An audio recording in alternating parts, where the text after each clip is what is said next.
here by Lee D-Man-Smith and Martin Deficio Lunga. So let's break down that victory of Gambit over SK Gaming. We have a lot to break down, so let's start at the beginning. What did you guys make of picks and bans before all the craziness began? Yeah, it was a crazy game to start with. What a fantastic game to start the day with. First off, we want to talk about, obviously, we saw Gragas once again from Eddie. Support this time worked out very well for him. And the Lucian and Kayle, everything was locked in early by Gambit. Everyone knew it was... So SK already knew what they were up against, yet SK's picks we found were a little strange for that bot lane. Well, it was very risky, at least, because, as you just said, jungler was the last pick, so they knew every single lane, and yet they went with Vayne Morgana, which is a weak lane, especially against Gragas. Lucian is a very strong lane early on.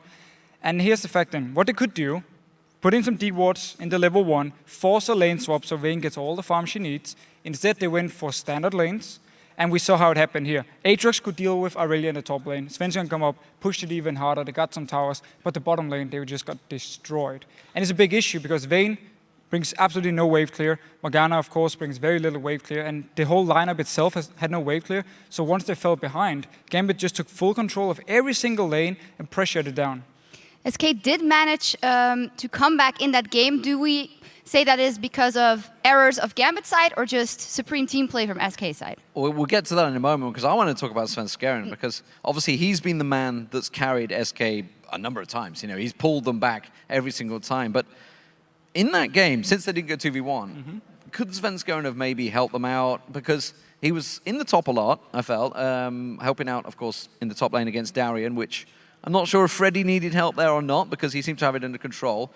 Didn't really help out mid lane, definitely didn't help that bottom lane out. So Svenskeren, he decided to say, I'm going to push the advantage we already have in the top lane to take some towers, get some objective gold for the team. Because if he went bot lane and Diamond had been there, they would have been so weak in the fight, they might have just ended up losing all 3 members, lose the dragon, lose the tower. So he felt it was too risky. So I actually feel like SK Gaming, as soon as they saw it was going to be 2v2, 1v1, realized we need to push our advantage top lane and just hope our bot lane can survive by himself. Because if Svenskeren goes down, Diamond is there, it's going to be a counter gank in favor of Gambit. Yeah, and obviously that's what led to the kills. And, you know, it started to look like the Gambit of old. That's the Gambit that we're used to seeing. So suddenly there's signs of, oh, hello. Obviously yesterday against Roccat, it was just like despair. What is going on here? Gambit fans were recoiling in horror. But suddenly they were starting to get kills, take objectives. You know, they got the dragon and defended the mid, and then went straight away, got a couple of picks and the inner and inhib turret, all in one sweeping move. It was fantastic play, and suddenly Gambit were back in it.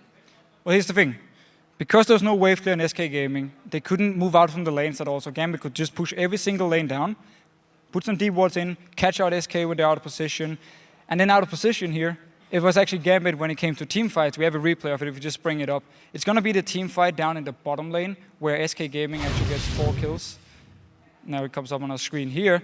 So remember here, Gambit is very far ahead, and at this point, you should never be able to lose the game. Look at that. They were 15,000 gold, 9-1 up, 8-4 in turrets, completely dominating the game, and yet they lose this fight. Well, at this point, Nick has been playing really well so far, but he's actually the guy who's going to lose the team fight for Gambit. So if we just start rolling it here, hopefully in half speed as well, notice the positioning from Nick, because as long as he doesn't get too much damage or get knocked up, so he can actually use the intervention on a key target, Gambit are going to be fine. But because here, knock up onto Genja, he gets jumped by Jessis. Nick is right next to him, gets knocked up with him here. Intervention, nowhere near to come out here. He puts it onto himself, Genja is dead. Then he uses his hourglass here from Nick. He's done 0 damage in this fight so far. He'll do a little bit of damage before he dies, but he's actually been pretty much a non-factor in this fight, and he was their key member. As long as he could use his ultimate properly on the target, Jessis would jump. Gambit had won the fight.